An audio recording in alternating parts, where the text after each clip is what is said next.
I'm Karen, and I'll be talking about cross-training for better writing. If you haven't picked up one of these little handouts, whether you're reading today or not, they're right up here. So grab one of those. It's just like a short version. I'll be basically reading off both of these during the talk. But these are to take home so you can take a better look at them. All right.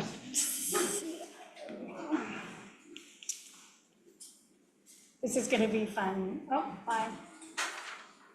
Can everyone hear me if I don't use the mic? Okay. I'm afraid otherwise I'll just start gnawing on it. Okay.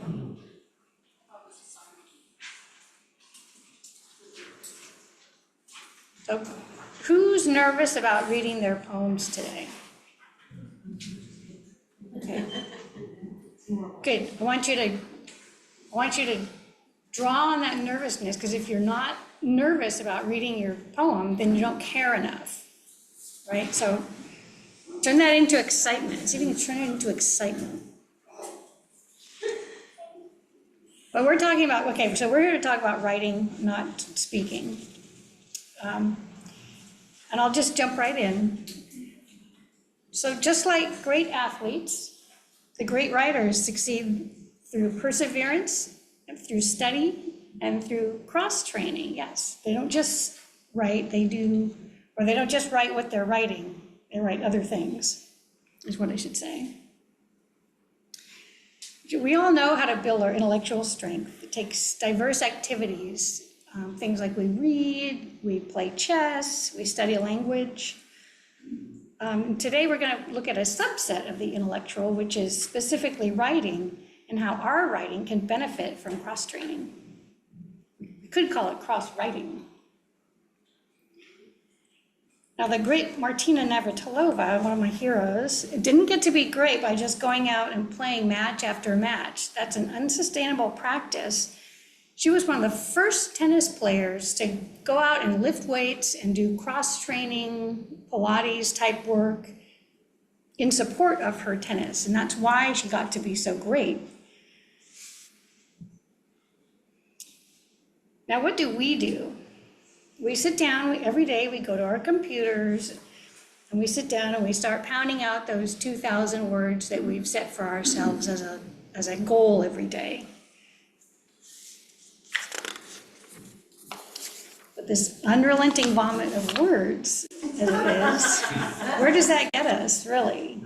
It's a lot of rewriting, which is fine. You need to go out, you need to vomit out some words to that's your warm-up. But there are some days when you should probably schedule some time to focus on a single writing element to strengthen your work. Study the greats, imitate the greats, and practice writing like the greats, just like artists do and just like athletes do. Now, what might this look like for writers? First of all, slow down. We go really fast, we hustle, we schedule ourselves 10 minutes to work on our keyboard. Just put all your stuff away, put your keyboard away, and find something that you've loved reading and read it really closely, study it.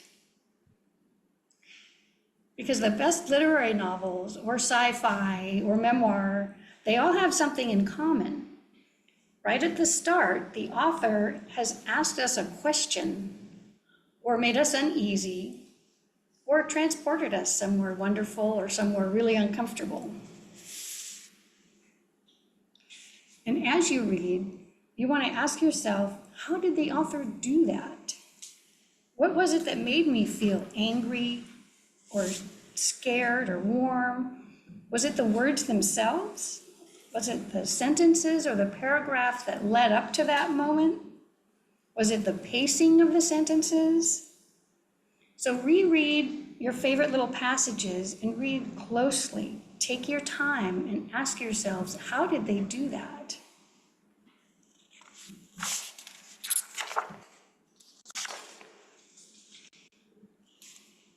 They do it by imbuing plain language with deeper meaning. And how do they do that?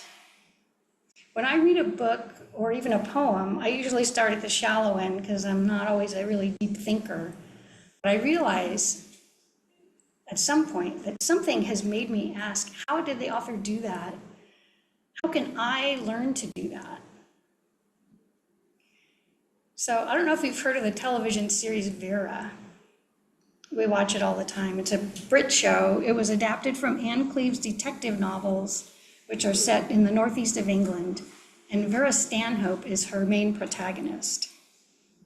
So I read The Glass Room last month, and I'll read a few sentences here. This is the very opening lines of the book. Vera Stanhope climbed out of Hector's ancient Land Rover and felt the inevitable strain on her knees. Hector's Land Rover. Her father had been dead for years, but she still thought of the vehicle as his. So right off the bat, we see that Anne uses 3 techniques to kind of snare us in. Simple language, repetition, and pace. Anne never tells us how we should feel or what we should think. She sets the tone through everyday language. And a couple of the words that stand out for me as mood-setting words are ancient.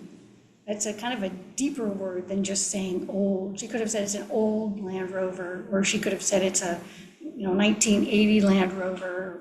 But she says ancient, and that just implies like beyond its natural lifespan. Yeah. We've all seen those cars. Or maybe we drive one, I don't know.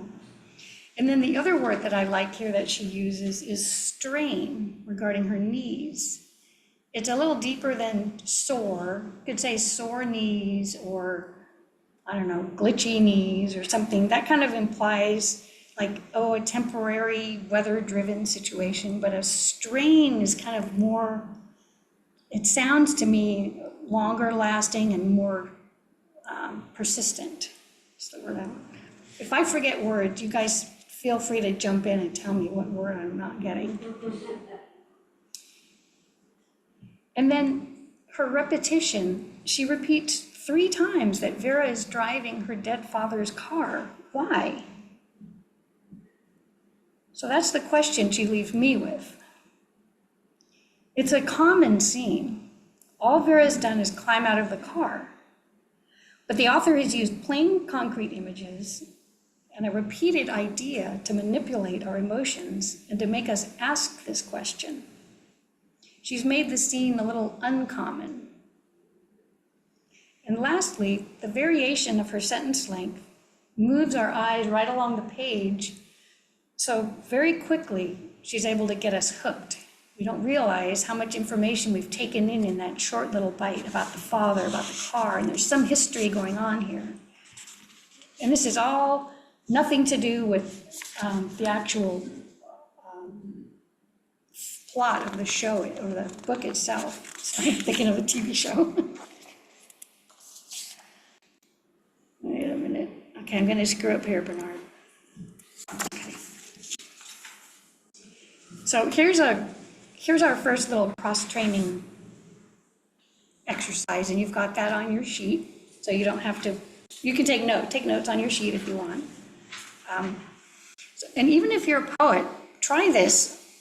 Set aside a cross-training day, try this on your cross-training day. You'll really feel the burn from it. Pick a prose piece that you're working on, or start one if you haven't, and pull a book off the shelf that you really love, preferably one that reminds you of the story or the piece that you're working on. Read the first page or 2 of that piece and really dig into it, really study it closely, slowly. And now you're going to take your first paragraphs of your piece and you're going to restructure them, rewrite them right into the structure of that piece that you just studied.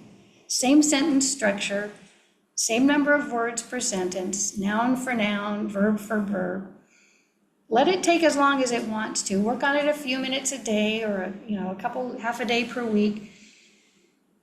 And it takes a while to get it right. It takes several tries to get this right. I've done this before and it's very frustrating. It's like trying to learn a golf swing, I think. But keep at it, and eventually you'll find that you've mashed your piece into that. And then after all this, you'll take your rewritten piece and read it, and you'll kind of read your own piece slowly and think about it. Is it more gripping than it was before? Is it more unnerving? How's the pacing? Does it leave the reader with questions? It should leave the reader with a question. And does the reader learn more from this version than from your original? If you've really followed the structure, you've probably been forced to add in little tidbits of information to get that sentence structure. Now run with this. Read that and just keep writing. Just run with it and make it your own and see how your piece flows from there. I'm not sure about that. Step number 4, rewrite your first paragraphs into this book or story. So let's say you start with paragraph 1 of the other author's book, and then paragraph 2, you take yours and stick it in there? No, just take like the first, start small, start with even a sentence or two. Whose sentence, mine or hers? You're looking at hers. Okay. And then take your first 2 sentences, whatever idea it is you're trying to say. Let's say you're trying to write about somebody falling off a bicycle. And you're using, maybe you're using the Vera Stanhope. Okay. And you'll say, okay, I'm going to take my main character, Julie, whatever, fell off of somebody else's now. It's somebody else's brand new, and then you need a specific type of bike. Trek 3000. You see what I'm saying? So you're using the same word sequence Right. as the other author? Right, but you're putting your own story into it, yeah. It's very, very hard to do and super frustrating. One of my favorite things is to be frustrated. All right, so that's if you're working on prose. I guess you can do that with poetry too, but with poetry, because they're so short and because you might not do as much editing after you do that, and with prose, you want to take a little care not to be actually copying what the other person has written, because people are very sensitive about that, especially with the poetry. It's more obvious. Because I've done that with poetry, and then by the time I'm done with my own poem, I've done so many rewrites that it really has no relation to it, but it's set my mind off in a different tack. And that's what you want to do with it. You want it to just set your mind in a different direction, thinking differently about it, your piece. Okay, so let's look at a bit of poetry. Ina Coolbrith, she was the first poet laureate of California, and she was one of California Writer Club's earliest boosters, so we may see her name come up at the 100th anniversary. Who knows? She actually walked from Nauvoo, wherever the Mormons were, she was Joseph Smith's niece, by the way, walked with a wagon train all the way to California and spent several years there. As she got older, between the climate and then with the advent of the railroad, she started spending a good part of her year in New York every year. So of course, she missed California, as one would. So I'll read this whole poem later, but I'll read just the first 2 stanzas now. A breath of balm or orange bloom, by what strange fancy wafted me through this lone starlight of the room. And suddenly I seemed to see the long, low vale with tawny edge of hills within the sunset glow, cool vine rows through the cactus hedge, and fluttering gleams of orchard snow. So you were talking about not rhyming. I usually don't rhyme. Occasionally I do. Back then you rhymed almost always, so. That's why you hear all that. But first of all, what do we not hear? The poet doesn't actually say that she misses California. But we can feel an affection for it because she's painted such a picture of it. That simple image in the first line, a breath of balm, of orange bloom. That concrete images takes us right to the valley. So we can smell the blossoms, we can hear the honeybees even. We're right there with her. But then line 2 takes that funny turn. By what strange fancy wafted me, wafted me. What she's done there, she's just on the turn of a pin's head, turned an intransitive verb into a transitive verb by adding an object, me, or herself. So, yeah, normally you would say the breath is what's actually wafting, and you would never talk. I've never heard anyone use wafted as a transitive verb. It's like the smell wafted or the smoke wafted across the room, but to waft a thing with it, it's like carrying something with it. So she really made us turn around there and think about that. And I love the word waft, like so I keep saying it. It's like it's one of those, what's the word? Okay. Onomatopoeia, which means it sounds just like what it's saying. It sounds like what it means. Waft. Okay, enough of that. So we'll go right to the last line, which is another really interesting turn. And fluttering gleams of orchard snow. What are fluttering gleams? As in light, you wonder? Not light, but snow. And not snow, but orchard snow. And this whisks us right back to the orchard in the first stanza. She's just taken us on a big loop here. So this wordplay, this circling back, this retrospection, this is how the poet captures us. She kind of ensnares us with that.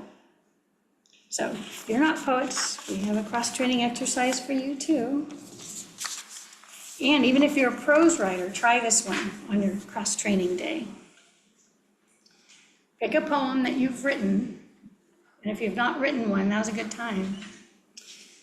Or pick one that you like. It can be simple. Simple's good, but some people's mindsets go to longer lines. I like really short lines because I am simple-minded. But some people like longer lines. So a poem that you really like, that speaks to you. So in a poem, every noun and every verb and every line wants to do two jobs, because I always think of poetry as the Australian shepherd of the writing world. Busy, busy, busy. Got to do two things at once. So you'll take your poem, you'll take your own poem, and if you really don't want to write one, try doing this with just a poem that you like. Make a list of every noun in the poem. And think about what other meanings might those nouns have. Some of them have more than one meaning. This is English.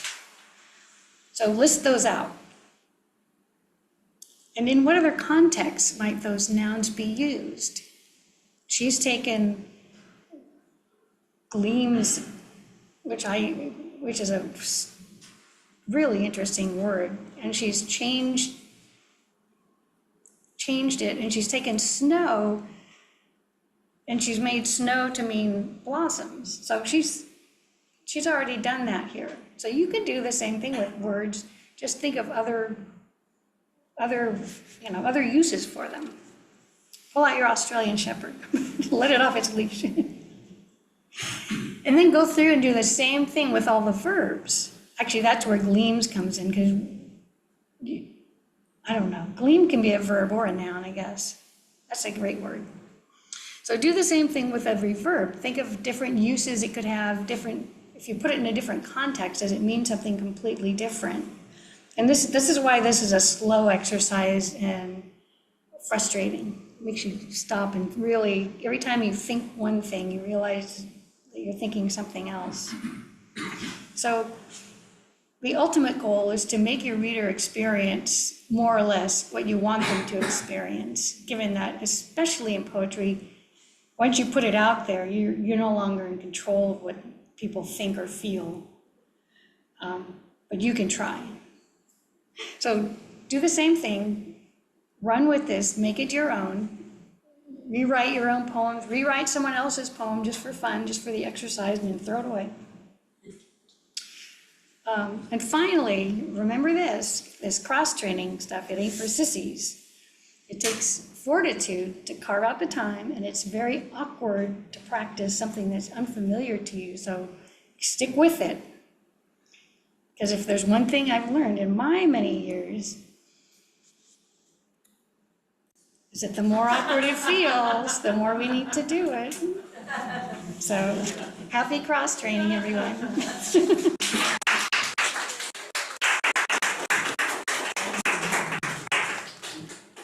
Bernard?